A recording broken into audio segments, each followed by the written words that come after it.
और मैं ये सोच रहा था कि पार्टी का कोई ना कोई मुझे बुलाने आएगा जी। समझाने आएगा, लेकिन पार्टी की तरफ से कोई समझाने नहीं आया, बल्कि हमारे जो वरिष्ठ थे उस समय उन्होंने ये कहा कि इसको साले को पड़े रहने दो, हारेगा और अपने आप घर बैठ जाए।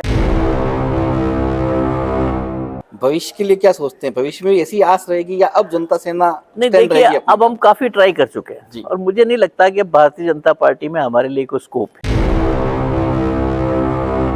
अब हम हमारी पार्टी का विस्तार करेंगे। हमने भी ये निर्णय कर लिया कि मैं काफी चुनाव लड़ चुका हूं, मेरी पत्नी अब की चुनाव लड़ रही है, उसके बाद में मेरे परिवार से कोई चुनाव नहीं लड़ेगा, लेकिन पार्टी जिंदा रहेगी। पार्टी के कैंडिडेट्स उतरेंगे, पंचायत लेवल पे उतरेंगे, नगर पालिका में उतरेंगे और विधानसभा में उतरेंगे। श्रीमान रणधीर सिंह जी बिंडर और उनकी पत्नी श्रीमती बिंडर जी दोनों भारतीय जनता पार्टी में अपनी पार्टी का विलय भी कर रहे हैं और पार्टी वापस आ रहे हैं। 11 साल का मेरा वनवास था जो आज पूरा हुआ। मुझे तो पता नहीं था, आज अचानक सीपी जोशी साहब का फोन आया कि आपको पार्टी के कार्यालय आना है और हम आप लोगों को पार्टी में शामिल कर रहे हैं। तो सहज ही इन्होंने कह दिया और हमने भी सहज रूप से स्वीकार इसलिए किया कि मेरे साथ जो लोग हैं वो भी भारतीय जनता पार्टी के ही पुराने कार्यकर्ता हैं। पर मैंने ये कहा कि एक बार विलय होने से पहले एक बार बैठकर अपनी चर्चा हो जाए। पहले मेरी अभी इन दिनों में कोई रणधीर सिंह से पार्टी के विलय की कोई चर्चा नहीं हुई, पर एक बार चर्चा रणधीर सिंह से हो जाए उसके बाद ही कोई निर्णय कर पाएंगे, या सीपी जोशी से मेरी व्यक्तिगत बात हो जाए कि वास्तव में क्या आधार रहा, क्योंकि हमारे कार्यकर्ताओं का पार्टी में सम्मान मिले ये मैं चाहूंगा। देखो मेरे लिए तो बहुत तकलीफ हो गई। 10 साल से जिस फ्री स्टाइल में बोल रहा था, अब मेरे को बोलने में अंकुश करना पड़ेगा। गुरुजी, आदरणीय महामहिम जी जो हैं, पहले उन्होंने कहा था कि उनके जीते जी जनता सेना को कभी विलय नहीं होने देंगे। अब क्या कहेंगे आप? देखिए, वो बात सही है कि जनता सेना का विलय उन्होंने कहा था कि जब तक मैं जिंदा हूं भारतीय जनता पार्टी में नहीं हो सकता है, पर अब वो तो खुद ही राजनीतिक परिदृश्य से आज आउट है। जो निर्णय महेंद्र सिंह मालवीय का हुआ या रावत का हुआ, मन्नालाल जी का, या प्रदेश में जिस प्रकार से निर्णय हो रहे हैं, उनकी आत्मा इसको स्वीकार नहीं करती। आज जो पार्टी में जो चल रहा है, कुछ बातों पर उनका निश्चित रूप से मन कष्ट पाता होगा, पर वो बेबस है, अब कुछ कर नहीं सकते हैं। जनता सेना का विलय जो पार्टी में हुआ है, मेरे को जहां तक लगता है उनको पूछा भी नहीं होगा। अगर उनको पूछते तो वास्तव में वो इतना जिद्दी आदमी है कि जिंदा जी, अब उनका मन वास्तव में मर गया होगा अलग बात है, जिंदे जी तो वास्तव में जनता सेना को पार्टी वो नहीं आने देता, ये बात तय है। और आज उनकी अपनी मजबूरी है कि उनको स्वीकार करना ही पड़ेगा, कोई विकल्प नहीं है, क्योंकि वो आज केंद्र की दया पर जिंदे है। पर हमारा मतभेद एक मेवाड़ के कथित नेता से हुआ, कथित नेता बोल रहा हूं आज भी मैं, और इस कारण से स्वाभिमान से समझौता करना हमने स्वीकार नहीं किया। और जो लोग कांग्रेस के आए इस विधानसभा चुनाव में, उनके सामने पसोपेश की स्थिति पैदा हो गई, इस बात को मैं स्वीकार करता हूं। नमस्कार, आदाब, सत श्री अकाल, जय भीम, खमागणी, जोहार। मैं हूं मनुराव। आज एक ऐसी खबर से आपको रूबरू करवाने जा रहा हूं जिस खबर ने मेवाड़ की सियासी राजनीति में भूचाल ला दिया है। आपको बता दूं कि वल्लभनगर में अपनी सियासत चलाने वाले, वल्लभनगर से जंबो वोटों से जीतने वाले जनता सेना के सुप्रीमो अब भाजपा में अपनी पत्नी के साथ मिल गए और इसी के साथ जनता सेना का विलय भी हो गया है।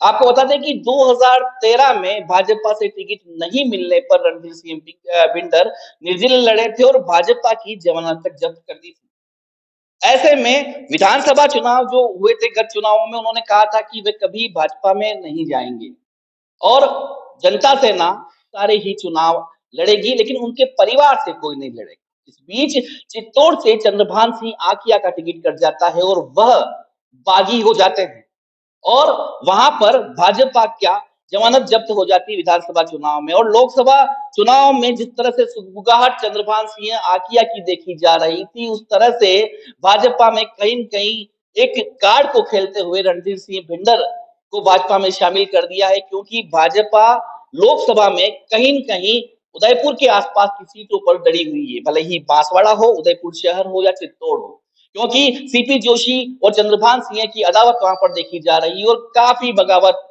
वहां पर हो सकती है, ऐसा माना जा रहा था। लेकिन जनता सेना के विलय होने के बाद कहीं न कहीं भाजपा ने एक राहत की सांस ली है।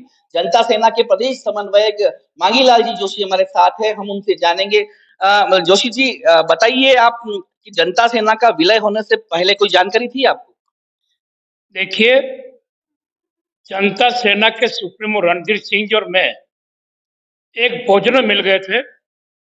तो वहां उन्होंने चर्चा की कि भाई आप कोर कमेटी की बैठक में नहीं आए। तो मैंने कहा मैं किसी कारण से आ नहीं पाया। तो उनको उनका कहना था कि कार्यकर्ताओं का विचार है कि भाई बीजेपी लोकसभा चुनाव में अपना सहयोग मांगे तो सहयोग दे, और कुछ कार्यकर्ताओं का मानना है कि भाई पार्टी का विलय करना चाहिए, क्योंकि गत बार लोकसभा में सीपी जोशी को हमने समर्थन किया कि नरेंद्र मोदी से हमारा कोई वैर नहीं है।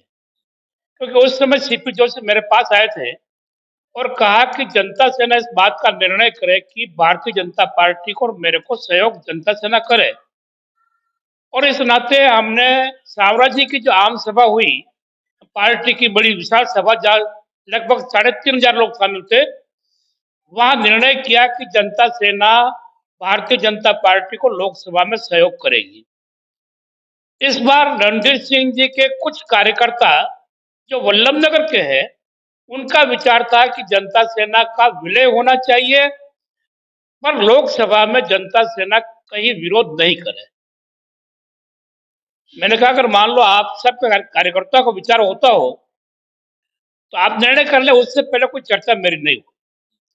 पर उसके बाद में सीपी जोशी का मेरे पास में फोन आया था कि भाई अमित शाह जी का कार्यक्रम है, यदि एडजस्ट हुआ तो मैं आपको टेलीफोन कर दूंगा ताकि आप अपने जिन लोगों को कहना है उनको बता देना। रणधीर सिंह जी से बात हो गई है, कुछ समाचार आया, और इसलिए अगर मान लो बैठा तो जनता सेना का विलय का कार्यक्रम उस दिन रख लेंगे। पर मेरे पास में उसके बाद फोन तो नहीं आया, पर मैंने ये कहा कि एक बार विलय होने से पहले एक बार बैठकर अपनी चर्चा हो जाए। तो उन्होंने कहा कि मैं आपके घर पे आऊंगा और बैठ करके निर्णय कर लेंगे और उसके बाद में विलय कर लेंगे। पर मेरी उसके बाद कोई चर्चा नहीं हुई। आज मैंने रणधीर सिंह जी का इंटरव्यू देखा और उनका टेलीफोन आया और मैं चला गया और यहाँ पर विलय हुआ, परिवार में लौट आया। पर उससे पहले मेरी अभी इन दिनों में कोई रणधीर सिंह से पार्टी के विलय की कोई चर्चा नहीं हुई। 11 साल का वनवास था और वनवास से वो पार करके भाजपा में शामिल हुए हैं। गुरुजी से कहते हैं कोई बात नहीं। अब गुरुजी जो प्रदेश समन्वयक हैं जनता सेना के, क्या भाजपा में जाएंगे? देखिए, ये विषय अभी रणधीर सिंह जी से एक बार चर्चा करके कि किन आधारों पर, किन शर्तों पर या किस बात पर वो तय हुआ है कि जनता सेना का विलय हो गया है, एक बार चर्चा करने के बाद में मैं अपनी टीम के साथ में चर्चा कर लूंगा और उसके बाद में वास्तव में मेरे कार्यकर्ताओं को सम्मान मिलेगा तो निश्चित रूप से हम बिल्कुल जनता सेना के लोग यहाँ के उदयपुर जिले के, जो शहर जिले के हैं, उनका विलय कर लेंगे। पर एक बार चर्चा रणधीर सिंह से हो जाए उसके बाद ही कोई निर्णय कर पाएंगे, या सीपी जोशी से मेरी व्यक्तिगत बात हो जाए कि वास्तव में क्या आधार रहा, क्योंकि हमारे कार्यकर्ताओं का पार्टी में सम्मान मिले ये मैं चाहूंगा। क्योंकि मेरी उम्र तो ऐसी है कि पार्टी में आप मेरे को सम्मान दे या ना दे, अगर मैं तय कर लूंगा तो अपना पार्टी को सम्मान तो मुझे देना तो अलग बात है, मैं काम भी अपने हाथ में ले लूंगा। पर मेरा स्वास्थ्य इतना अनुकूल नहीं है। मैं चाहता हूं कि मेरे अपने कार्यकर्ताओं का सम्मान यहाँ पूरा हो पार्टी के अंदर और ठीक से उनको मौका मिले, ये बात जरूर देखूंगा।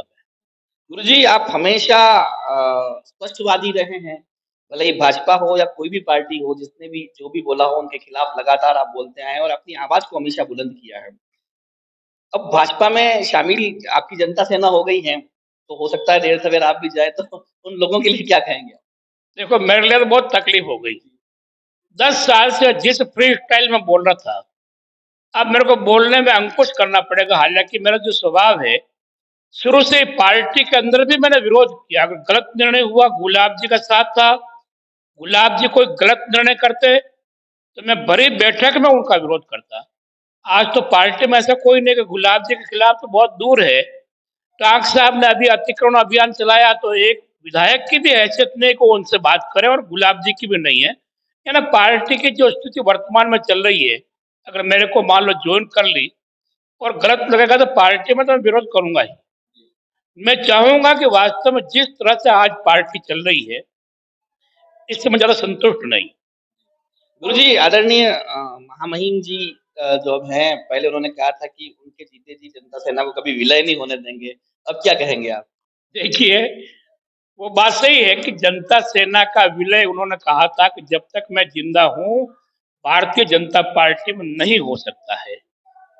पर अब वो तो खुद ही राजनीतिक परिदृश्य से आज आउट है। यानी आपको आश्चर्य होगा, मैं जहां तक समझता हूं कि जो निर्णय महेंद्र सिंह मालवीय का हुआ या रावत का हुआ, मन्नालाल जी का, या प्रदेश में जिस प्रकार से निर्णय हो रहे हैं, उनकी आत्मा इसको स्वीकार नहीं करती। आज जो पार्टी में जो चल रहा है, कुछ बातों पर उनका निश्चित रूप से मन कष्ट पाता होगा, पर वो बेबस है, अब कुछ कर नहीं सकते हैं। और इसीलिए रणधीर सिंह जी का जनता सेना में विलय, जनता सेना का विलय जो पार्टी में हुआ है, मेरे को जहां तक लगता है उनको पूछा भी नहीं होगा। अगर उनको पूछते तो वास्तव में वो इतना जिद्दी आदमी है कि जिंदा जी, अब उनका मन वास्तव में मर गया होगा अलग बात है, जिंदे जी तो वास्तव में जनता सेना को पार्टी में वो नहीं आने देता, ये बात तय है। और आज उनकी अपनी मजबूरी है कि उनको स्वीकार करना ही पड़ेगा, कोई विकल्प नहीं है, क्योंकि वो आज केंद्र की दया पर जिंदे है। वैसे तो मोदी फैक्टर बड़ा चलता है हर बार चुनाव में, लोकसभा चुनाव में थम्बो वोटों से जीतते हैं। लेकिन मेवाड़ और वागड़ की जो स्थिति है, जिस तरह से बदलाव हुए हैं, तो क्या आपको लगता था कि एक डर के कारण भाजपा में विलय हुआ है जनता सेना? देखिए, जनता सेना का विलय जो हुआ है, आपने पहले कहा कि एक तो राजपूत फैक्टर, मेवाड़ में वास्तव में राजपूत फैक्टर बहुत खिलाफ है। आज की तारीख में भारतीय जनता पार्टी से नाराज है कुछ मुद्दों पर। उनकी मांग भी है कि राजसमंद से किसी राजपूत को दिया जाए। राजनाथ सिंह जी से भी मिले यहाँ के राजपूत समाज के लोग। चंद्रभान आख्या का मामला हो, कुलदीप सिंह का मामला हो, चाहे रणधीर सिंह जी का मामला हो, राजपूतों के मन में कहीं न कहीं कोई कसक है। उस कसक को पूरा करने की दृष्टि से रणधीर सिंह जी एक राजपूत समाज के प्रतिष्ठित नेता है, सम्मानित है, राज परिवार से है। तो राज परिवार के एक व्यक्ति को नाथद्वारा में एमएलए बनाया, पर उसके बाद में भी लगा कि वास्तव में जन सामान्य राजपूतों से मिला हुआ व्यक्ति रणधीर सिंह जी ही है। और इस कारण से पार्टी ने, मैं जहां तक समझता हूँ कि उनको इसी आधार से पार्टी में मिलाने के लिए प्रयास किया है, और इसी कारण से मिले, और वास्तव में पार्टी को लाभ होगा, कोई दो राय नहीं। यदि रणधीर सिंह जी उनको पूरा सम्मान मिलता है तो पार्टी को लाभ होने वाला है, क्योंकि अब तो वो चुनाव लड़ने वाले हैं नहीं। आपकी बात है कि जैसे आपने कहा कि आप कोर कमेटी की मीटिंग में गए नहीं, या आपको पता नहीं था कि पहले ऐसा होगा, या अब आपको जाके पता चला है।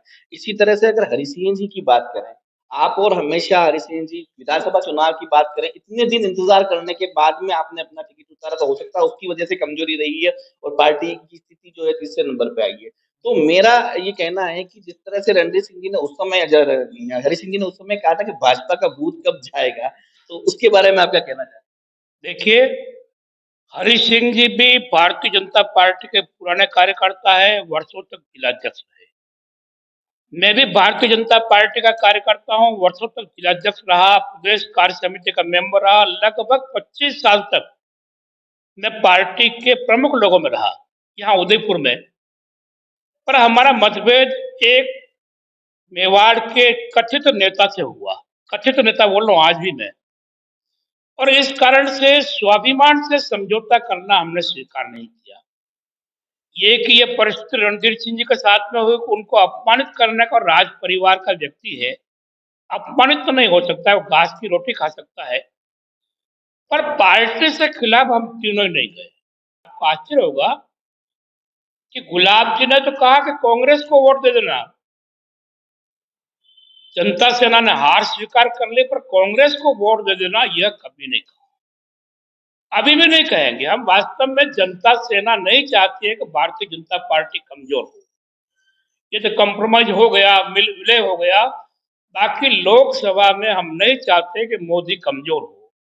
हम जनता सेना के लोग लोकसभा में निश्चित रूप से ये मांगते या नहीं मांगते, हम अपने स्वाभिमान के लिए, पार्टी के सिद्धांतों के लिए भारतीय जनता पार्टी को सहयोग करते। और इस नाते क्योंकि हम निष्ठावान कार्यकर्ता है, पर जो समझौता हो गया, चर्चा हुई न हुई ये विषय बात का है, पर यह है कि कुल मिलाकर के भारतीय जनता पार्टी ने जो बुद्धिमानी की है कि पहल करके जनता सेना का विलय किया है, इसके लिए उनको मैं धन्यवाद देता हूँ। के जो नेता थे, युवा नेता, वो जनता सेना में विलय हुए विधानसभा चुनाव में उनकी बहुत सारे कार्यकर्ताओं के साथ, और जनता सेना के कार्यकर्ताओं को गुरुजी का क्या मैसेज?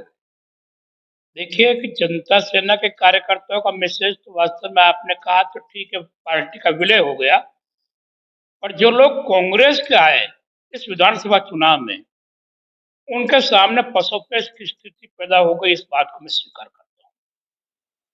इस नाते रणधीर सिंह जी ने उनसे व्यक्तिगत बात करके निर्णय किया और बहुत अच्छी बात है।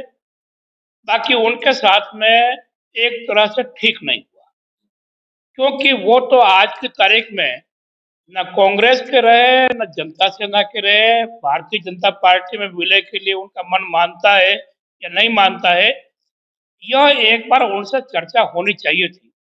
अब एक बार उनसे चर्चा होने के बाद में मालूम पड़ सकता है कि वास्तव में उनका मन क्या कहता है। बाकी अगर मान लो उनका मन आज स्वीकार नहीं है, तो उनके लिए पसोपेश की स्थिति आ गई। तो बहुत ही पशोपेश की स्थिति इस समय मेवाड़ की सियासी राजनीति में देखी जा रही है। हमने गुरुजी मांगीलाल जी से आपकी बात करवाई, उनकी सारे सवाल जो थे बड़े स्पष्ट रूप से उन्होंने कहा, और मेवाड़ की राजनीति में एक बड़ा नाम जो है वो मांगीलाल जी गुरुजी का आता है। और जिस तरह उन्हें भी आश्चर्य हुआ, क्योंकि उनका भी मानना था कि इससे पहले कार्यकर्ताओं की बैठकें होकर कम से कम ये कह देना चाहिए था कि भाजपा में जा रहे हैं या विलय होने वाले हैं, तो थोड़ा अच्छा संदेश जाता, क्योंकि कार्यकर्ता हो या कांग्रेस से जुड़े हुए युवा नेता हो, वो दोनों पशुपेश की स्थिति में। कैमरा पर्सन मयूर जोशी के साथ मनु राव, उदयपुर न्यूज।